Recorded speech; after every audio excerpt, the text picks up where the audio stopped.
स्वागत है दोस्तों आपका हमारे इस YouTube चैनल पे।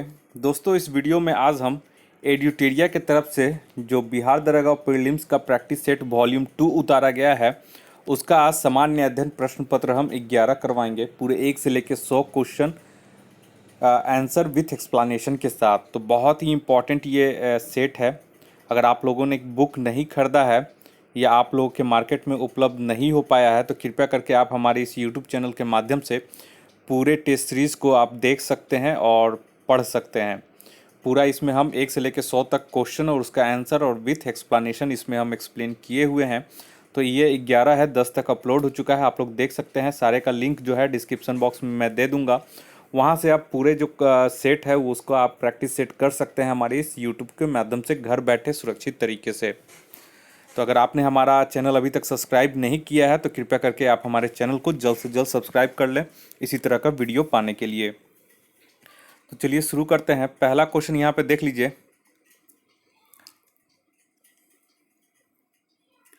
पहला क्वेश्चन बोल रहा है कि हाल ही में किस राज्य केंद्र शासित प्रदेश में आयुष्मान भारत प्रधानमंत्री जन आरोग्य योजना सेहत योजना का शुभारंभ किया गया। तो ये हो जाएगा ऑप्शन बी, जम्मू कश्मीर से।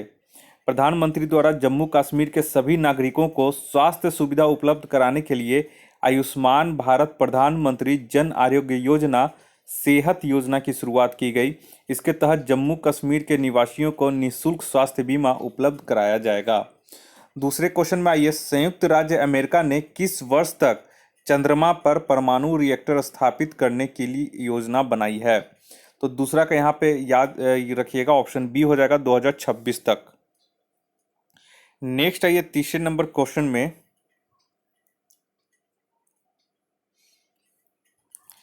तीसरा नंबर क्वेश्चन पूरा, हाल ही में योवरी मुसेवेनी किस अफ्रीकी देश के पुनः राष्ट्रपति नियुक्त किए गए। तो तीसरा का हो जाएगा ऑप्शन सी, युगांडा के,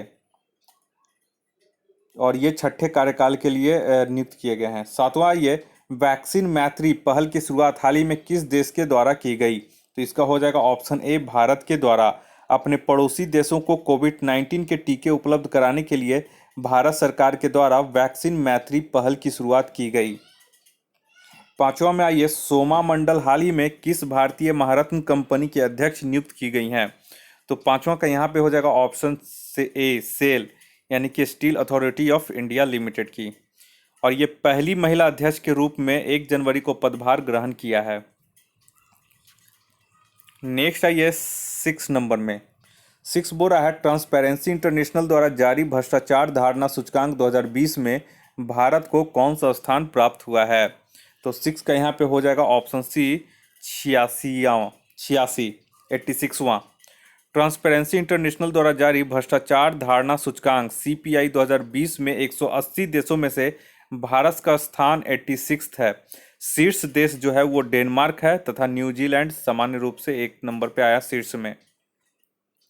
7वें नंबर पे आइए, DRDO द्वारा विकसित बाइक एम्बुलेंस नक्सली और उग्रवाद प्रभावित क्षेत्रों में घायलों को निकालने के कार्यों के लिए CRPF में शामिल की गई, जिसे नाम दिया गया है। तो क्या नाम इसे दिया गया है। तो 7वां का हो जाएगा ऑप्शन सी, रक्षिता। नेक्स्ट आइए 8वें नंबर पे। 8वां नंबर क्वेश्चन बोल रहा है यहाँ पे कि डेजर्ट नाइट 21 युद्धाभ्यास हाल ही में किन 2 देशों के मध्य संपन्न हुआ। बहुत इंपॉर्टेंट क्वेश्चन है। तो 8वां का यहाँ पे हो जाएगा ऑप्शन बी, भारत और फ्रांस के बीच। ठीक है, और ये जोधपुर एयरबेस पर हुआ था। नेक्स्ट आइए 9 नंबर में, 39वां आसियान शिखर सम्मेलन वर्ष 2021 में किस देश में आयोजित किया जाएगा। तो 9 का यहाँ पे सही हो जाएगा ऑप्शन सी, ब्रुनेई में। देखिए नोट कर लीजिएगा, यहाँ पे 37वां आसियान शिखर सम्मेलन 2020 में वियतनाम में आयोजित किया गया, जबकि 38वां और 39वां आसियान शिखर सम्मेलन ब्रुनेई में आयोजित किया जाएगा। तो ये आप लोग याद रखिएगा। और 38वां 39वां आसियान शिखर सम्मेलन 2021 में ब्रुनेई में। 10 नंबर में आइए, 10 बोल रहा है, आर्थिक समीक्षा 2020-21 के अनुसार चालू वित्त वर्ष में भारत की GDP में वृद्धि दर कितना रहने का अनुमान लगाया गया है। तो 10 का यहाँ पे हो जाएगा सी, आर्थिक सर्वे -7.7%, यानी कि इसमें जो है 7.7% की गिरावट आ सकती है, वही इसमें बताया गया है। नेक्स्ट है ये 11 नंबर में, केंद्रीय बजट 2021-22 में बीमा क्षेत्र में एफडीआई को 49% से बढ़ाकर कितने प्रतिशत करने का प्रस्ताव रखा है? तो 11 का हो जाएगा ऑप्शन सी 74%, और जिसे हाल ही में संसद से भी पारित कर दिया गया है। नेक्स्ट है ये 12 नंबर में, 12 बोल रहा है माइकल ह्यूटन, हार्वे जे ऑल्टर तथा चार्ल्स एम राइस को किस विशेष कार्य के लिए वर्ष 2020 में नोबेल पुरस्कार दिया गया है? तो 12 का यहाँ पे हो जाएगा ऑप्शन बी, हेपेटाइटिस सी के वायरस के खोज के लिए चिकित्सा के क्षेत्र में। नेक्स्ट है ये 13 नंबर में, 13 बोल रहा है निम्नलिखित में से किस फिल्म को 92वां ऑस्कर पुरस्कार 2020 प्रदान किया गया है? तो ये इंपॉर्टेंट है, तो 13 का हो जाएगा ऑप्शन सी, पैरासाइट दक्षिण कोरियाई मूवी है। और सर्वश्रेष्ठ अभिनेता का पुरस्कार जोकिन फिनिक्स को दिया गया है, ये था जोकर के लिए। और सर्वश्रेष्ठ अभिनेत्री जो है वो रेनी जेलवेगर को मिला है। नेक्स्ट है ये 14 नंबर में, 14 बोरा शीतकालीन ओलंपिक 2022 का शुभंकर किसे चुना गया है? तो 14 का यहाँ पे सही हो जाएगा ऑप्शन डी, बिंग ड्वेन ड्वेन को। शुभंकर बिंग ड्वेन ड्वेन एक मोटा विशाल पांडा है जो बर्फ का सूट पहने हुए है, जिसे बीजिंग में आयोजित होने वाले शीतकालीन ओलंपिक खेल 2022 के लिए आधिकारिक शुभंकर के रूप में चुना गया है। नेक्स्ट है ये 15 नंबर में, वर्ष 2019 का 55वां ज्ञानपीठ पुरस्कार किसे प्रदान किया गया? तो 15 का हो जाएगा ऑप्शन सी, अकिथम अचितम नंबूदरी को। प्रख्यात मलायाली कवि अकिथम अचितम नंबूदरी को 55वें ज्ञानपीठ पुरस्कार से सम्मानित किया गया। उनका चयन साल 2019 के ज्ञानपीठ पुरस्कार के लिए किया गया है। नेक्स्ट है ये 16 नंबर में, 16 बोरा यूएस ओपन 2020 के पुरुष एकल का खिताब किसने जीता है? तो देखिए ये सब एग्जाम में बहुत पूछता है, ठीक है, तो करंट भी है और बहुत इंपॉर्टेंट टॉपिक भी है। तो 16 का यहाँ पे हो जाएगा ऑप्शन डी, डोमिनिक थिएम ने। देखिए यूएस ओपन 2020 में पुरुष एकल विजेता डोमिनिक थिएम है और महिला एकल विजेता जो है वो है नाओमी ओसाका। 17 नंबर आइए, 15वां पुरुष हॉकी विश्व कप का आयोजन वर्ष 2023 में किस देश में किया जाएगा? तो ये हो जाएगा ऑप्शन बी, भारत में। नेक्स्ट है ये 18 नंबर, बहुत इंपॉर्टेंट क्वेश्चन है, रानी रामपाल का संबंध किस खेल से है? तो इसका ऑप्शन बी हो जाएगा हॉकी से, बहुत चर्चा में रही हैं। देखिए 18 का जो है, रानी रामपाल भारत की एक हॉकी खिलाड़ी हैं, वे भारतीय हॉकी की रानी कहलाती हैं। 2010 में आयोजित विश्व कप में भाग लेने वाली भारतीय हॉकी टीम की वे सबसे कम उम्र की खिलाड़ी थी और यह भारतीय महिला हॉकी टीम की कप्तान है। वर्ष 2020 में इन्हें राजीव गांधी खेल रत्न पुरस्कार से भी सम्मानित किया गया। 19 नंबर में आइए, हाल ही में किस राज्य सरकार के द्वारा जेल पर्यटन पहल की शुरुआत की गई है? तो 19 का इसमें हो जाएगा ऑप्शन ए, महाराष्ट्र के द्वारा। महाराष्ट्र सरकार ने पुणे की यरवदा जेल से जेल पर्यटन की शुरुआत की है। यह पहल राज्य में ऐतिहासिक जेलों को देखने के लिए लोगों को सुविधा प्रदान करने के उद्देश्य से शुरू किया गया है। नेक्स्ट है ये 20 नंबर में, 20 बोरा लव जिहाद की घटनाओं पर अंकुश लगाने के लिए हाल ही में किस राज्य सरकार ने धार्मिक स्वतंत्रता विधेयक 2020 पारित किया है? तो 20 का यहाँ पे हो जाएगा ऑप्शन बी, मध्य प्रदेश ने। और अगर इस विधेयक के प्रावधानों के अंतर्गत किसी महिला के धर्म को जबरन परिवर्तित करने की सजा 10 वर्ष और कम से कम 50,000 रुपये जुर्माना तय किया गया है। नेक्स्ट है 21 नंबर, हाल ही में प्रकाशित पुस्तक अनफिनिश्ड अ मेमोयर के किस अभिनेता अभिनेत्री की कृति है? तो 21 का यहाँ पे हो जाएगा ऑप्शन बी, प्रियंका चोपड़ा का। नेक्स्ट आइए 22 नंबर में, 22 बोरा हाल ही में भारत के किस शहर में देश का पहला मास गार्डन विकसित किया गया है? तो 22 के यहाँ पे हो जाएगा ऑप्शन ए, नैनीताल। उत्तराखंड में नैनीताल जिले के खुरपाताल में भारत का पहला मॉस गार्डन विकसित किया गया है। मॉस एक तरह की काई होती है जो दीवारों और पेड़ों पर हरे रंग की दिखाई देती है। इसका औषधि में बहुतायत में इस्तेमाल किया जाता है।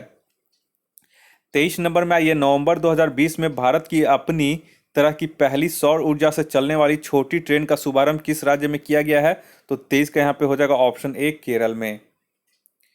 नेक्स्ट आइए 24 नंबर में, 24 बोल रहा है वर्ष 2020 में विश्व मानवाधिकार दिवस किस थीम विषय के साथ मनाया गया?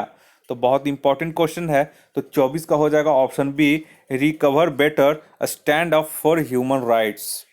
ठीक है, और ये कब मनाया जाता है विश्व मानवाधिकार दिवस? तो याद रखिएगा ये 10 दिसंबर को मनाया जाता है। और सबसे पहले जो विश्व मानवाधिकार दिवस मनाया गया था वो 10 दिसंबर 1948 को संयुक्त राष्ट्र ने मानवाधिकारों को अपनाने की घोषणा की थी, और इसी समय से ये 10 दिसंबर को मनाया जाता है। 25 नंबर में ये वर्तमान में बिहार के उप मुख्यमंत्री हैं, तो कौन है? तो 25 का यहाँ पे देख लीजिए, वर्तमान में बोल रहा है तो वर्तमान में दो लोग हैं। ऑप्शन डी हो जाएगा, बी तथा सी दोनों, सुशील कुमार मोदी और रेणु देवी। ठीक है, सॉरी, वर्तमान में पूछ रहा है तो यहाँ पे आप लोग ध्यान में रखिएगा, 25 का जो हो जाएगा ऑप्शन डी हो जाएगा, तारा किशोर प्रसाद और रेणु देवी, ये दोनों। ठीक है, तो 25 का बी और सी दोनों हो जाएगा। नेक्स्ट आइए 26 नंबर में, 26 बोल रहा है हड़प्पा सभ्यता थी, तो 26 का हो जाएगा ऑप्शन डी यहाँ पे। ठीक है एक मिनट यहाँ पे देख लीजिएगा थोड़ा सा, 26 का जो सही आंसर हो जाएगा ऑप्शन डी हो जाएगा, कांस्य युगीन सभ्यता। हड़प्पा सभ्यता या सिंधु घाटी सभ्यता कांस्य युगीन सभ्यता थी, और रेडियो कार्बन पत्ती के आधार पर इसका काल निर्धारण 2300 पूर्व से 23 ईसा पूर्व से 1750 ईसा पूर्व के बीच किया गया है। 27 नंबर आइए, ऋग्वेद का 9वां मंडल किसे समर्पित है? तो ये हो जाएगा ऑप्शन सी, सोम को। और गायत्री मंत्र ऋग्वेद के तीसरे मंडल में है। दोनों ध्यान दीजिएगा, ऋग्वेद का 9वां मंडल सोम को समर्पित है, और गायत्री मंत्र जो है वो ऋग्वेद के तीसरे मंडल में है। विश्वामित्र जो है इसके लेखक हैं, मतलब इसे लिखे थे। 28 नंबर में आइए, द्वितीय जैन संगीति कहाँ आयोजित की गई थी? तो 28 का यहाँ पे हो जाएगा ऑप्शन डी, वल्लभी में। द्वितीय जैन संगीति वल्लभी में 512 ईस्वी में देवार्दी क्षमाश्रवण की अध्यक्षता में आयोजित की गई थी। नेक्स्ट आइए 29 नंबर में, बोरा मगध साम्राज्य के किस शासक को श्रेणी के नाम से जाना जाता है? तो ये हो जाएगा ऑप्शन ए, बिंबिसार। ठीक है, और वह जो थे बिंबिसार जो थे हर्यक वंश का शासक था, और इसने गिरिवर्ज या राजगिरी को मगध साम्राज्य की राजधानी बनाया था, और यह जो थे वो बुद्ध के समकालीन थे बिंबिसार। 30 नंबर बोल रहा है, सत्सहसारिका सूत्र की रचना निम्नलिखित में से किसने की थी? तो ये हो जाएगा ऑप्शन बी, नागार्जुन ने, और ये कनिष्क के दरबार में रहते थे। नेक्स्ट आइए 31 नंबर में, 31 बोला दिल्ली सल्तनत के किस शासक ने सिजदा और पायबोस जैसी प्रथाएं शुरू की? तो 31 का हो जाएगा ऑप्शन बी, बलबन ने। बलबन ने अपनी उच्च स्थिति पर बल देने के लिए दरबार में सिजदा और पायबोस जैसी प्रथाएं शुरू की। अपना और अपने परिवार का सम्मान बढ़ाने के लिए उसने स्वयं को फिरदौसी के शहनामा में वर्णित अफरासियाब वंश से संबंधित बताया था। 32 नंबर में आइए, राजस्व प्रणाली में सुधार हेतु दीवान मुस्तखराज की स्थापना किसके द्वारा की गई? तो 32 का यहाँ पे हो जाएगा ऑप्शन बी, अलाउद्दीन खिलजी के द्वारा। राजस्व प्रणाली में सुधार हेतु दीवान मुस्तखराज नामक नए विभाग की स्थापना की गई थी। नेक्स्ट आइए 33 नंबर में, 33 बोरा तैमूर के आक्रमण के समय दिल्ली सल्तनत का शासक कौन था? तो 33 का हो जाएगा ऑप्शन बी, नसरुद्दीन मोहम्मद। तैमूर ने 1398 ईस्वी में दिल्ली सल्तनत पर आक्रमण किया था। उस समय दिल्ली का शासक नसरुद्दीन महमूद था, और तैमूर जो था वो समरकंद का शासक था। 34 नंबर आइए, कश्मीर के कारकोट वंश की स्थापना किसने की थी? तो 34 का हो जाएगा ऑप्शन ए, दुर्लभ वर्धन ने। कश्मीर के कारकोट वंश की स्थापना दुर्लभ वर्धन ने की थी। ललितादित्य मुक्तिपीड़ इस वंश का सबसे शक्तिशाली शासक था। ललितादित्य मुक्तिपीड़ा ने भगवान सूर्य को समर्पित प्रसिद्ध मार्तंड मंदिर का निर्माण कराया था। 35 नंबर में ये मच्छीवाड़ा का युद्ध कब लड़ा गया? तो 35 का ये हो जाएगा ऑप्शन सी, मई 1555 ईस्वी में। मच्छीवाड़ा का युद्ध सिकंदर लोदी के सरदारों नसीब खां, तातर खां एवं हुमायूं के बीच 15 मई 1555 को लड़ा गया था। नेक्स्ट आइए 36 नंबर में, 36 बोरा इलाहाबाद की प्रथम संधि निम्न में से किन के बीच हुई? तो 36 का यहाँ पे हो जाएगा ऑप्शन डी, शाह आलम द्वितीय, नज्मदौल्ला एवं क्लाइव के बीच। इलाहाबाद की प्रथम संधि 12 अगस्त 1765 ईस्वी को हुई थी। इस पर मुगल सम्राट शाह आलम द्वितीय, बंगाल के नवाब नज्मदौल्ला एवं लॉर्ड क्लाइव के हस्ताक्षर के साथ यह संधि किया गया था, और इस संधि के अनुसार मुगल सम्राट ने बंगाल, बिहार एवं उड़ीसा की दीवानी कंपनी को दे दी। मुगल सम्राट को अवध के नवाब से कड़ा और इलाहाबाद के जिले लेकर दे दिए गए। साथ ही मुगल सम्राट को 26 लाख रुपया वार्षिक पेंशन के रूप में दिया जाना तय हुआ, जिसे बंगाल के नवाब को देना था। अंग्रेजों ने उत्तरी सरकार को जागीर के रूप में मुगल बादशाह से प्राप्त किया। 37 बोरा बंगाल में द्वैध शासन की नींव किसके द्वारा रखी गई? तो इंपॉर्टेंट है, 37 का सही आंसर हो जाएगा ऑप्शन बी, लॉर्ड क्लाइव के द्वारा। बंगाल में द्वैध शासन की नींव 1765 में लॉर्ड क्लाइव के द्वारा रखी गई। क्लाइव ने द्वैध व्यवस्था के अंतर्गत प्रशासन, राजस्व वसूली तथा दीवानी अधिकार अपने पास रखा तथा आंतरिक शांति व्यवस्था, फौजदारी, न्याय एवं अन्य समस्त प्रशासनिक दायित्व नवाब पर छोड़ दिया। नेक्स्ट है 38 नंबर में, अंग्रेजों ने सुनहरा फरमान कब हासिल किया? तो 38 का ये हो जाएगा ऑप्शन बी, 1632 ईस्वी में। अंग्रेजों ने गोलकुंडा के सुल्तान से 1632 ईस्वी में सुनहरा फरमान प्राप्त किया। इसके अंतर्गत 500 पैगोडा वार्षिक कर के बदले अंग्रेजों ने गोलकुंडा राज्य में स्थित बंदरगाहों से व्यापार करने का एकाधिकार प्राप्त कर लिया। नेक्स्ट आइए 39 नंबर में, 39 बोरा सहायक संधि स्वीकार करने वाला दूसरा राज्य कौन था? तो 39 का हो जाएगा option A, Mysore. Lord Wellesley ने भारत में सहायक संधि प्रणाली को प्रचलित किया और इस संधि को स्वीकार करने वाले राज्यों को वैदेशिक संबंध अंग्रेजों के अधीन हो जाते थे, परंतु उनके आंतरिक मामलों में हस्तक्षेप नहीं किया जाता था। सहायक संधि स्वीकार करने वाले राज्य को अपनी राजधानी में एक अंग्रेजी रेजिमेंट को रखना होता था। हैदराबाद सबसे पहले इस संधि को, सहायक संधि को स्वीकार करने वाला पहला जो राज्य था वो था हैदराबाद, जिसने 1798 में इसे स्वीकार किया, और दूसरा राज्य मैसूर था, 1799 में ये स्वीकार किया। 40 नंबर आइए, इंडिया लीग की स्थापना निम्न में से किनके द्वारा की गई? तो 40 के यहाँ पे हो जाएगा ऑप्शन बी, शिशिर कुमार घोष के द्वारा। इंडिया लीग की स्थापना 1875 ईस्वी में कोलकाता में शिशिर कुमार घोष के द्वारा की गई। नेक्स्ट आइए 41 नंबर में, 41 बोल रहा है थियोसॉफिकल सोसाइटी की स्थापना कब की गई? तो 41 का यहाँ पे हो जाएगा ऑप्शन सी, 1875 ईस्वी में। थियोसॉफिकल सोसाइटी की स्थापना 1875 ईस्वी में न्यूयॉर्क में मैडम ब्लावत्स्की तथा कर्नल हेनरी ऑलकॉट ने की थी। भारत में इसका मुख्यालय 1882 में अडयार, मद्रास में बनाया गया। भारत में एनी बेसेंट के द्वारा थियोसॉफिकल सोसाइटी का प्रचार एवं प्रसार किया गया। 42 नंबर में आइए, इंडिपेंडेंट पत्र के संपादक निम्न में से कौन थे? तो इसका हो जाएगा ऑप्शन बी, मोतीलाल नेहरू। सुभाष चंद्र बोस ने इंडियन स्ट्रगल नामक पुस्तक लिखी थी और मदन मोहन मालवीय ने लीडर नामक पत्र का संपादक किया था। तो सुभाष चंद्र बोस का याद रखिएगा, कौन सा पुस्तक? तो इंडियन स्ट्रगल। और मदन मोहन मालवीय का याद रखिएगा, लीडर नामक पत्रिका का इन्होंने संपादन किया था। नेक्स्ट है ये 43 में, 43 बोरा भारत में कितने राज्यों एवं केंद्र शासित प्रदेशों की सीमाएं समुद्री तट रेखा से लगी हुई हैं? तो 43 का यहाँ पे हो जाएगा ऑप्शन ए, 9 राज्य और 4 केंद्र शासित प्रदेश। ये भी याद रखिएगा।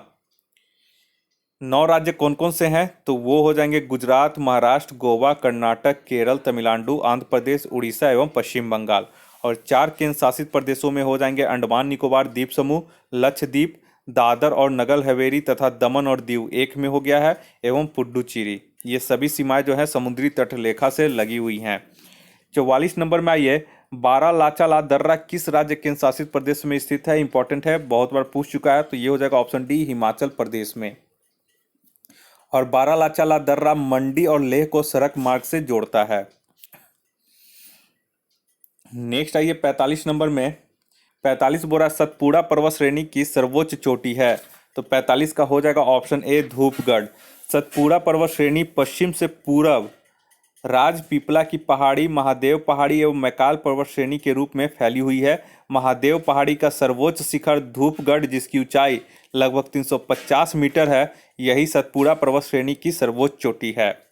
46 नंबर में ये जवाहर सागर परियोजना निम्नलिखित में से किस नदी पर स्थित है? तो ये हो जाएगा ऑप्शन ए, चंबल नदी पर। गांधी सागर परियोजना एवं जवाहर सागर परियोजना दोनों जो है वो चंबल नदी पर है, स्थित है।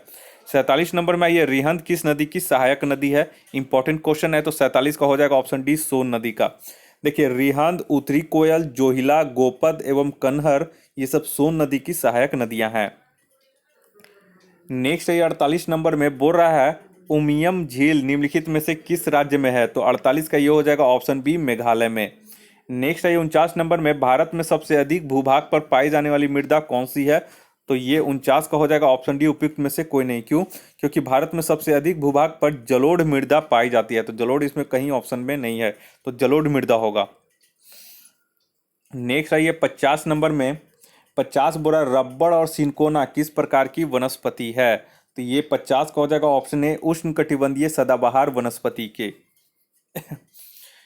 और बांस भी जो है इसमें देखिए, याद रखिएगा, उष्णकटिबंधीय सदाबहार वनस्पति में आबनूस आ जाता है, महोगनी आ जाता है, रोजवुड आ जाता है, रबड़, सिनकोना और बांस, ये सब उष्णकटिबंधीय सदाबहार वनस्पति के प्रकार हैं। 51 नंबर में, यह निम्नलिखित में से कौन सा राज्य मूंगफली का सर्वाधिक उत्पादन करता है? तो ये हो जाएगा ऑप्शन सी, गुजरात। गुजरात का मूंगफली में उत्पादन में शीर्ष स्थान है। नेक्स्ट है ये 52 नंबर में, 52 बोरा निम्न में से कौन सा बंदरगाह एक ज्वारीय बंदरगाह है? तो 52 का हो जाएगा ऑप्शन सी, कांडला बंदरगाह। कांडला बंदरगाह जिसका नाम बदल करके दीनदयाल पोर्ट ट्रस्ट कर दिया गया है, ये कच्छ की खाड़ी के सिरे पर स्थित है, एक ज्वारीय बंदरगाह है। नेक्स्ट है ये 53 में, एलबुर्ज पर्वत श्रेणी किस देश में है? तो 53 का हो जाएगा ऑप्शन डी, ईरान में। और ईरान में ही एक और पर्वत श्रेणी है जिसका नाम जाग्रोस है। 54 में आइए, नियाग्रा जलप्रपात निम्न में से किस नदी पर है? तो 54 के यहाँ पे हो जाएगा ऑप्शन डी, सेंट लॉरेंस नदी पर। नेक्स्ट है ये 55 नंबर में, 55 बोरा निम्नलिखित में से किसे जापान का पिट्सबर्ग कहा जाता है? तो 55 का हो जाएगा ऑप्शन डी, यावाटा को। जापान का यावाटा शहर जापान का पिट्सबर्ग कहलाता है, और ओसाका को जापान का मैनचेस्टर एवं नागोया को जापान का डेट्रॉइट कहा जाता है।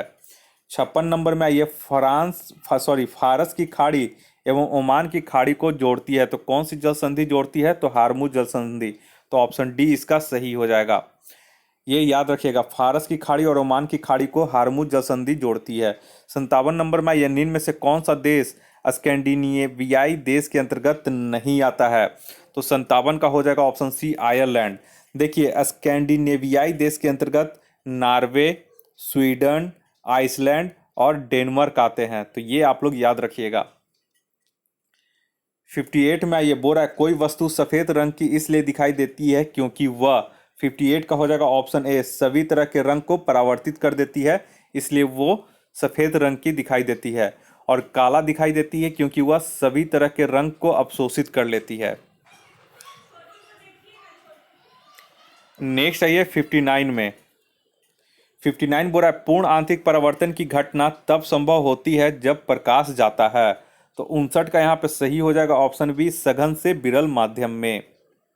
पूर्ण आंतरिक परिवर्तन का घटना तब संभव है जब प्रकाश सघन से यानी कि डेंसर मीडियम से विरल माध्यम में जाता है, तभी। 60 नंबर में ये टोटल इंटरनल रिफ्लेक्शन होता है।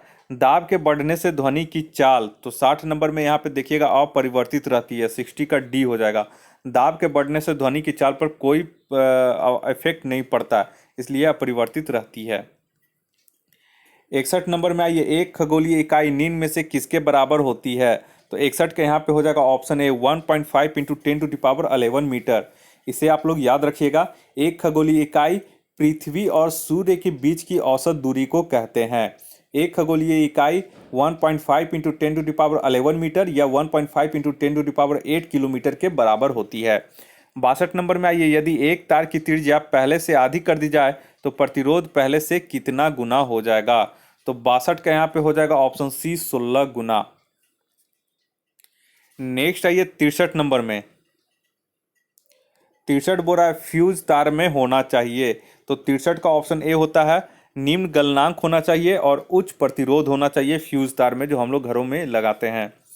64 नंबर में ये 104 डिग्री फ़ारेनहाइट का मान डिग्री सेल्सियस में निम्न में से क्या होगा? तो 64 के यहाँ पे जो सही हो जाएगा वो हो जाएगा ऑप्शन ए, 40 डिग्री सेंटीग्रेड।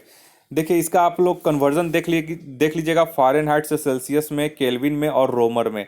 ठीक है, ये सब आप लोग को ध्यान में रखना पड़ेगा, साइंस का क्वेश्चन में कुछ भी दे सकता है। 65 में आइए, 65 बोरा निम्न में से कौन एकल परमाणु गैस है? तो 65 का यहाँ पे जो सही आंसर हो जाएगा वो हो जाएगा ऑप्शन सी, ऑर्गन। ठीक है, AR। 66 में ये पॉजिट्रॉन की खोज किसने की थी? तो 66 के यहाँ पे हो जाएगा ऑप्शन डी एंडरसन ने। ये आप लोग याद रखिएगा थोड़ा सा, ठीक है। पॉजिट्रॉन की खोज एंडरसन ने की थी। इसे इलेक्ट्रॉन का प्रतिकण कहा जाता है। इसका ठीक है, तो इलेक्ट्रॉन को इसका प्रतिकण कहा जाता है, जस्ट उल्टा। 67 में ये स्टील में कार्बन का प्रतिशत लगभग कितना होता है? तो 67 का हो जाएगा बी, 0.1 से 1.5% तक। नेक्स्ट है ये 68 में। 68 बोरा रेयान निम्न में से किससे निर्मित होता है? तो 68 का हो जाएगा ऑप्शन सी, सेल्यूलोज से। 69 है ये निम्न में से किसे हॉर्न सिल्वर कहा जाता है? हॉर्न सिल्वर किसे कहा जाता है? तो 69 का हो जाएगा ऑप्शन सी, सिल्वर क्लोराइड को। और इसका उपयोग फोटोक्रोमैटिक कांच बनाने में किया जाता है। 70 नंबर में ये निम्न में से किस अम्ल का प्रयोग पेट्रोलियम के शुद्धिकरण में किया जाता है? तो 70 का इसका हो जाएगा ऑप्शन ए, सल्फ्यूरिक अम्ल में। नेक्स्ट है ये 71 में। 71 बोरा सबसे कम ऊष्मीय एवं विद्युत चालकता वाली धातु है। तो 71 का हो जाएगा ऑप्शन बी, सीसा। लेड या सीसा सबसे कम ऊष्मीय एवं विद्युत चालकता वाली धातु है और चांदी जो है वो विद्युत का सर्वोत्तम सुचालक होता है। 72 में ये वृद्धि रोधक पादप हार्मोन कौन सा? इंपॉर्टेंट क्वेश्चन है। तो 72 का इसमें हो जाएगा option B, abscisic acid. Abscisic acid वृद्धि रोधक पादप हार्मोन है। यह बीजों को सुषुप्तावस्था में रखता है और पत्तियों के विलगन में सक्रिय भूमिका निभाता है। 73 नंबर में आइए, किस संघ के जंतुओं में पुनरुत्पादन की विशेष क्षमता होती है? तो 73 का यहाँ पे हो जाएगा ऑप्शन ए, इकाइनोडर्मेटा में। इकाइनोडर्मेटा संघ की जंतुओं में पुनरुत्पादन की विशेष क्षमता होती है, जैसे जेलीफिश, सिल्वरफिश, कैटलफिश, स्टारफिश, रेजरफिश इत्यादि इसके उदाहरण हैं। नेक्स्ट है ये 74 नंबर में। 74 बोरा निम्नलिखित में से किस रुधिर वर्ग में कोई भी एंटीजन नहीं पाया जाता है? तो 74 का हो जाएगा ऑप्शन डी, ओ में। देखिए, रुधिर वर्ग ओ में कोई एंटीजन नहीं पाया जाता है, जबकि ए बी रुधिर वर्ग में एंटीजन पाया जाता है। एंटीजन और एंटीबॉडी दोनों पाया जाता है। नेक्स्ट है ये 75 में। 75 बोल रहा है टोकोफेरॉल किस विटामिन का रासायनिक नाम है? तो 75 के यहाँ पे हो जाएगा option A, vitamin E. Tocopherol vitamin E का रासायनिक नाम है। इसकी कमी से जनन क्षमता प्रभावित होती है और यह पत्ती वाली सब्जियों, दूध, मक्खन, अंकुरित गेहूं एवं वनस्पति तेल में पाया जाता है। 76 नंबर आइए। 76 बोल रहा है कि मुस्लिम समुदाय के लिए पृथक निर्वाचन मंडल का गठन किस अधिनियम द्वारा किया गया? तो 76 का हो जाएगा ऑप्शन ए, भारत परिषद अधिनियम 1909 के द्वारा। नेक्स्ट है ये 77 में। 77 बोल रहा है निम्न में से कौन संविधान सभा के मूल अधिकार उप समिति के अध्यक्ष थे? तो 77 का यहाँ पे सही हो जाएगा ऑप्शन बी, जेबी कृपलानी। ठीक है, और सरदार पटेल जो थे वो मूल अधिकारों एवं अल्पसंख्यकों संबंधी परामर्श समिति के अध्यक्ष थे। 78 में ये भारतीय संविधान में संसद के दोनों सदनों की संयुक्त बैठक का प्रावधान किस देश के संविधान से ग्रहित किया गया है? तो 78 का हो जाएगा ऑप्शन ए, ऑस्ट्रेलिया से। भारतीय संविधान में समवर्ती सूची एवं संसद के दोनों सदनों की संयुक्त बैठक का प्रावधान ऑस्ट्रेलिया के संविधान से लिया गया है। नेक्स्ट है ये 79 में। 79 बोला भारतीय संविधान का निम्न में से कौन सा भाग संविधान की आत्मा कहा जाता है? तो इसका हो जाएगा ऑप्शन ए, संविधान की प्रस्तावना को। और वहीं पे डॉक्टर भीमराव अंबेडकर ने आर्टिकल 32 संवैधानिक उपचारों के अधिकार को संविधान का आत्मा कहा था। तो ये दोनों थोड़ा सा आप लोग ध्यान में रखिएगा। 80 नंबर में ये मेघालय को पूर्ण राज्य का दर्जा किस वर्ष दिया गया? तो 80 का हो जाएगा ऑप्शन बी, वर्ष 1972 ईस्वी में। और इससे पहले 22वें संविधान संशोधन 1969 के द्वारा इसे स्वायत्त शासी प्रदेश का दर्जा दिया गया था। नेक्स्ट है ये 81 नंबर में। 81 बोल रहा है कि भारतीय संविधान के किस अनुच्छेद में यह उल्लेख किया गया है कि भारत के प्रत्येक नागरिक को अपनी विशिष्ट भाषा, लिपि एवं संस्कृति को बनाए रखने का अधिकार होगा? तो 81 का ये है ऑप्शन सी, अनुच्छेद 29। नेक्स्ट है ये 82 में। 82 बोल रहा है कि भारत के राष्ट्रपति के निर्वाचक मंडल में शामिल होते हैं। तो 82 का यहाँ पे हो जाएगा ऑप्शन सी, 1 और 3, यानी कि संसद के दोनों सदनों के निर्वाचित सदस्य और राज्य की विधानसभाओं के निर्वाचित सदस्य, इसमें मनोनीत सदस्य शामिल नहीं होते हैं। 83 में आइए। 83 बोल रहा है कि वित्त आयोग के अध्यक्ष व सदस्यों की नियुक्ति किसके द्वारा की जाती है? तो 83 का ये हो जाएगा ऑप्शन बी, राष्ट्रपति के द्वारा। नेक्स्ट है ये 84 में, 84 बोल रहा है प्रत्येक 2 वर्ष बाद राज्यसभा के कितने सदस्य सेवानिवृत्त हो जाते हैं, तो ये सबको पता होगा, ऑप्शन ए हो जाएगा 1/3। नेक्स्ट है ये 85 में संसद के दोनों सदनों में से किसी विधेयक पर गतिरोध की स्थिति में दोनों सदनों की संयुक्त बैठक की अध्यक्षता किसके द्वारा की जाती है, तो ये बहुत बार हो चुका है क्वेश्चन। 85 का इसमें हो जाएगा ऑप्शन डी, क्योंकि ये ऑप्शन ही नहीं है, क्योंकि इसकी संयुक्त बैठक की अध्यक्षता लोकसभा अध्यक्ष करता है। नेक्स्ट है ये 86 में, 86 बोला निम्न में से कौन राज्यसभा में विपक्ष के पहले नेता थे, तो 86 का इसमें हो जाएगा ऑप्शन सी, श्याम नंदन मिश्रा। तो ये इंपॉर्टेंट है, ठीक है। श्याम नंदन मिश्रा राज्यसभा में विपक्ष के पहले नेता थे और लोकसभा में विपक्ष के पहले नेता राम सुभग सी थे। 87 में ये लोक उपक्रम समिति का गठन पहली बार किस वर्ष में किया गया, तो 87 का हो जाएगा ऑप्शन सी, वर्ष 1964 ईस्वी में कृष्ण मेनन समिति के सुझाव पर इसका गठन किया गया। और इस समिति में कुल 22 सदस्य होते हैं, जिसमें 15 सदस्य लोकसभा के एवं शेष सदस्य राज्यसभा के होते हैं। नेक्स्ट है ये 88 में IUCN की स्थापना कब की गई, तो 88 का यहाँ पे हो जाएगा ऑप्शन सी, वर्ष 1948 में। IUCN यानी कि international union for conservation of nature की स्थापना अक्टूबर 1948 में की गई और यह विश्व का सबसे पुराना एवं सबसे बड़ा वैश्विक पर्यावरण नेटवर्क है। 89 में ये 89 बोरा निम्न में से कौन तृतीयक उपभोक्ता नहीं है, तो 89 का हो जाएगा ऑप्शन डी, भेड़िया जो है ये तृतीयक उपभोक्ता नहीं है। 90 नंबर में ये नमेरी नेशनल पार्क किस राज्य में है, ठीक है, नमेरी नेशनल पार्क किस राज्य में है, तो 90 का ये हो जाएगा असम में।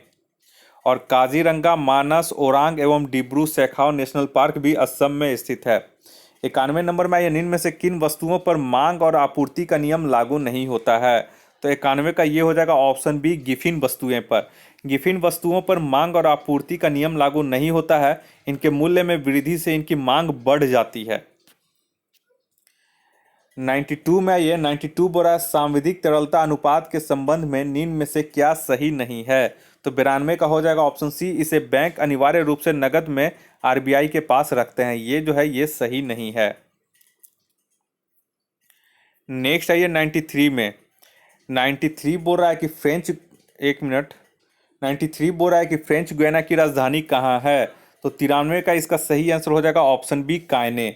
फ्रेंच गुयाना की राजधानी कायने है।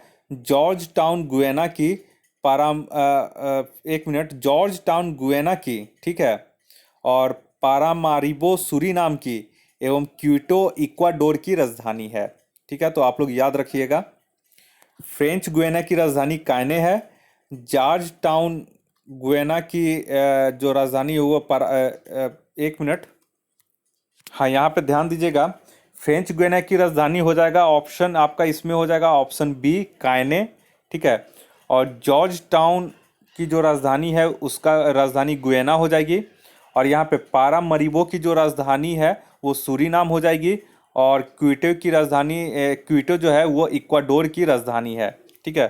तो ये आप लोग ध्यान दीजिएगा, ये सब राजधानी है क्रमशः। 94 ये डन हिल कप निम्न में से किस खेल से संबंधित है, तो 94 का हो जाएगा ऑप्शन सी, गोल्फ से। देखिए Walker cup, Dunhill cup, Ryder cup, circuit cup, ये सब जो है ये गोल्फ से संबंधित है। 95 नंबर में ये राष्ट्रमंडल खेलों की शुरुआत किस वर्ष हुई थी, तो ये था ऑप्शन ए, 1930 से। राष्ट्रमंडल खेलों की शुरुआत 1923 ईस्वी में हुई थी और पहली बार इसका आयोजन हैमिल्टन कनाडा में किया गया था, तो ये ध्यान रखिएगा। चलिए 5 क्वेश्चन जो मैथ्स है उसका हम लोग देख लेते हैं। मैथ्स का जो है उसका मैं डायरेक्ट आंसर बताऊंगा और जो इसका सॉल्यूशन है वो मैं PDF टेलीग्राम चैनल पे भेज दूंगा। सारे का लिंक जो है पूरे जो अभी तक मैंने 1 से 11 तक करवा दिया उस सारे का लिंक जो है डिस्क्रिप्शन बॉक्स में दे दूंगा और टेलीग्राम चैनल का भी लिंक मैं डिस्क्रिप्शन बॉक्स में दे दूंगा। नेक्स्ट है ये 96 का, देखिए जो मैथ्स है इसका सही आंसर हो जाएगा ऑप्शन सी, 128। 97 नंबर क्वेश्चन जो मैथ्स है इसका सही आंसर हो जाएगा ऑप्शन ए, 20%। नेक्स्ट है ये 98 नंबर जो मैथ्स है इसका सही आंसर हो जाएगा ऑप्शन डी, 22.25 दिन। और नेक्स्ट है ये 99 का, 99 का जो सही आंसर हो जाएगा वो हो जाएगा आपका ऑप्शन सी, 48 किलोमीटर प्रति घंटा। और इस टेस्ट का आखिरी क्वेश्चन 100 नंबर का जो मैथ्स का सोल्यूशन हो जाएगा आंसर वो हो जाएगा ऑप्शन ए, 2068 वर्ग सेंटीमीटर। तो इस तरह से करके ये हमारा 11 नंबर सेट भी कंप्लीट हो गया है। जल्द ही मिलते हैं नेक्स्ट सेट में। अगर आपने हमारा चैनल सब्सक्राइब नहीं किया है तो जल्द से जल्द आप हमारे चैनल को सब्सक्राइब कर लें इसी तरह का वीडियो पाने के लिए। इस वीडियो को देखने के लिए आप लोग का बहुत बहुत शुक्रिया। आपका दिन मंगलमय हो। धन्यवाद।